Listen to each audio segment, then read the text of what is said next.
নমস্কার বন্ধুরা, step by step basic finance in বেঙ্গলির তৃতীয় পর্বে আপনাদের স্বাগত। প্রথম দুটি পর্বে আমরা আলোচনা করেছি ইনভেস্টমেন্ট কত রকম এবং আপনি কোন ইনভেস্টমেন্ট থেকে কতটা রিটার্ন এক্সপেক্ট করতে পারেন। এই ভিডিওটিতে আমরা আলোচনা করব মুদ্রাস্ফীতি বা ইনফ্লেশন জিনিসটা কি তার উপর। আশা করি আপনার ভিডিওটি ভালো লাগবে।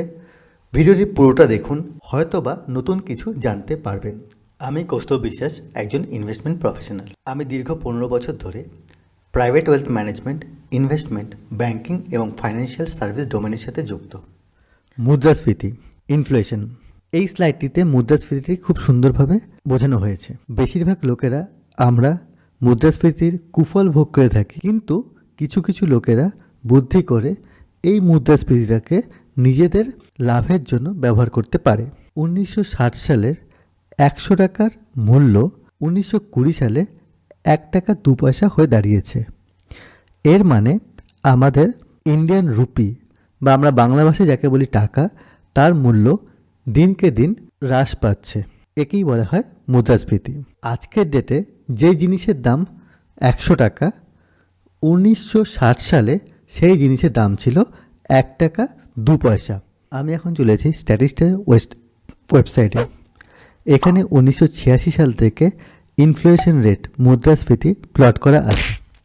এবার যদি দেখেন 90-এর দশকে 1990-91 দিকে এটা ছিল, 1991-তে এটা ছিল 13.48%।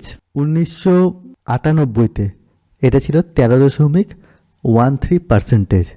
তার মানে প্রত্যেক বছর 13% করে আপনার জিনিসপত্রের দাম বৃদ্ধি পাচ্ছিল সে সময়। মানে আজকের ডেটে যদি কোনো জিনিসের দাম 100 টাকা হয়, পরের বছর ওটার দাম 113 টাকা হয়ে গেছিল। একই রকম দেখা যায় 2009-এ 12.31%-এ ইনফ্লেশন, মুদ্রাস্ফীতি বাড়ছিল।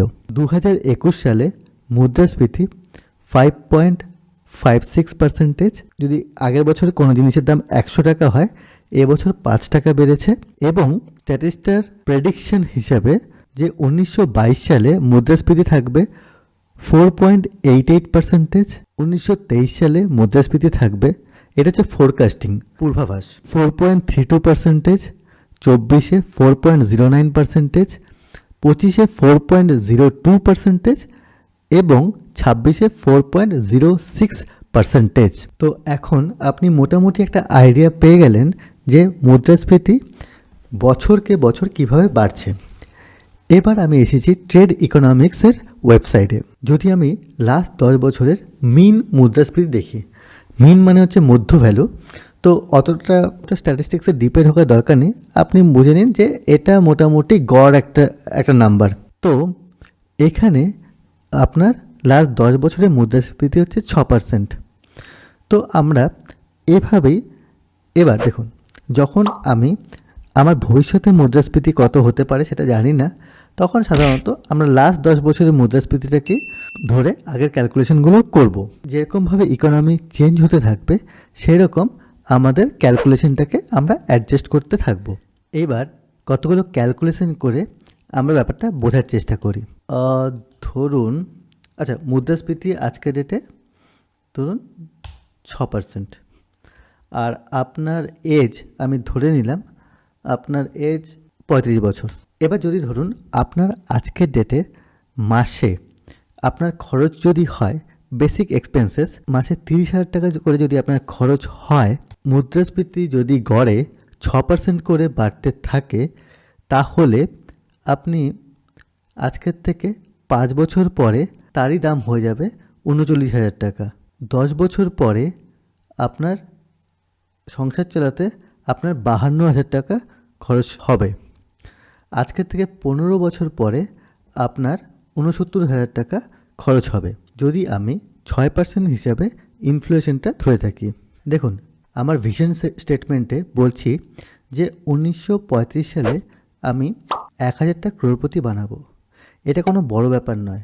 2035 সালে মানে আজকের থেকে 15 বছর পরে কারো কাছে 1 কোটি টাকা থাকা মানে আজকের ডেটে কারো কাছে 43 লাখ টাকা থাকলে তার যে মূল্য হবে, সেই মূল্য হচ্ছে 15 বছর পরে কারো কাছে 1 কোটি টাকার সমান মূল্য হবে আর কি। তো সে সময় আপনি আজকের ডেটে 43 লাখ টাকা দিয়ে যে পরিমাণ জিনিস কিনতে পারবেন, তো যদি 6% অ্যাভারেজ ইনফ্লেশন থাকে, তো আজকের থেকে 15 বছর পরে 1 কোটি টাকা দিয়ে একই পরিমাণ জিনিস কিনতে পারবেন। এই বিষয়ে মানি কন্ট্রোলে একটি ডেটা পাবলিশড হয়েছিল 2021 সালে। ধরুন কেউ যদি ল বা বিকম বা বিএসসি করে, তো তার খরচ হয় মোটামুটি 8 লাখের কাছাকাছি। ইঞ্জিনিয়ারিং যদি কেউ করে, তার খরচ হচ্ছে মোটামুটি 13 লাখের কাছাকাছি। যদি এমবিএ কেউ করে, খরচ হচ্ছে মোটামুটি 30 লাখের কাছাকাছি। যদি মেডিকেল কেউ পড়ে, খরচ হচ্ছে 50 লাখের কাছাকাছি। প্রত্যেক বছর এডুকেশনাল যে ইনফ্লেশনটা আছে, তার সেটি মোটামুটি 10% হারে বৃদ্ধি পাচ্ছে। এর মানে কি, হায়ার এডুকেশন 10 বছর পরে হয়, তাহলে বিকম বা বিএসসি বা ল পড়তে 8 লাখ টাকা খরচ হতো, সেটা আজকের থেকে 10 বছর পরে 20 লাখ টাকা লাগবে। ইঞ্জিনিয়ারিং যেখানে 13 লাখ টাকা খরচ হয়, সেই ইঞ্জিনিয়ারিং পড়তে 31 লাখ টাকা লাগবে। এমবিএ পড়তে যেখানে 30 লাখ টাকা খরচ হয়, সেই এমবিএ পড়তে 77 লাখ টাকা লাগবে। মেডিকেল পড়তে যেখানে, মেডিকেল মানে ডক্টর, এখানে 50 লাখ টাকা খরচ হয়, সেটা পড়তে 1,29,00,000 টাকা লাগবে। তাহলে এর সলিউশনটা কি? এর একটা সলিউশন হলো, তাহলে আমাদের এমন জায়গাতে ইনভেস্ট করতে হবে যে যার রেট অফ রিটার্ন আমাদের ইনফ্লেশনের রেট অফ রিটার্নের থেকে বেশি হয়, কিন্তু আবার আমাদের ডেট টু ইকুইটি রেশিওটাকেও ঠিকমতো ম্যানেজ করতে হবে, বা আমাদের গোল বেসড ইনভেস্টমেন্ট করাটা খুবই প্রয়োজনীয়। দেখুন, equity as a asset class আপনি মোটামুটি 15% রিটার্ন এক্সপেক্ট করতে পারেন, যদি আপনার কাস্টমাইজ পোর্টফোলিও হয়, যেমন পোর্টফোলিও ম্যানেজমেন্ট সার্ভিস, বা আপনার যদি কাস্টমাইজ পোর্টফোলিও হয়, সেক্ষেত্রে স্ট্র্যাটেজির উপর ডিপেন্ড করে এটা অনেকটাই বাড়তে পারে বা কমতে পারে। হতে পারে এটা, যদি আপনি পোর্টফোলিও ম্যানেজমেন্ট সার্ভিসের উপরে অ্যাকচুয়ালি কাস্টমাইজ ইনভেস্টমেন্ট করেন, হতে পারে এটা 25%ও রিটার্ন অ্যাভারেজলি আপনার আসতে পারে, বাট আমরা 15% ধরে করাটাই ঠিক ক্যালকুলেশন, ঠিক আছে। আবার মিউচুয়াল ফান্ডে আপনি অ্যাভারেজলি মোটামুটি 13% হিসেবে ধরে ক্যালকুলেশন করতে পারেন। তবুও মিউচুয়াল ফান্ডে আপনার ইনফ্লেশন অ্যাডজাস্টমেন্টের পরেও, আপনার ট্যাক্স বাদ দেওয়ার পরেও 5.7% আসার সম্ভাবনা আছে। এই ক্ষেত্রে বলা ভালো যে আমাদের কিন্তু ডেট টু ইকুইটি রেশিও এটা মেনটেন করাটা খুবই দরকার। আর ইকুইটিতে যখনই আপনি ইনভেস্ট করবেন, আপনি 3 থেকে 5 বছরের একটা হরাইজন হাতে নিয়ে ইনভেস্টমেন্ট করা উচিত। তার থেকে নিচের যে হরাইজনের যেই ইনভেস্টমেন্টগুলো হয়, সেগুলো ডেট মিউচুয়াল ফান্ড বা ফিক্সড ডিপোজিট, বা যেখানে গ্যারান্টেড বা ফিক্সড রিটার্ন পাওয়ার সম্ভাবনা থাকে, সেই টাইপের ইনস্ট্রুমেন্টে ইনভেস্টমেন্ট করা দরকার।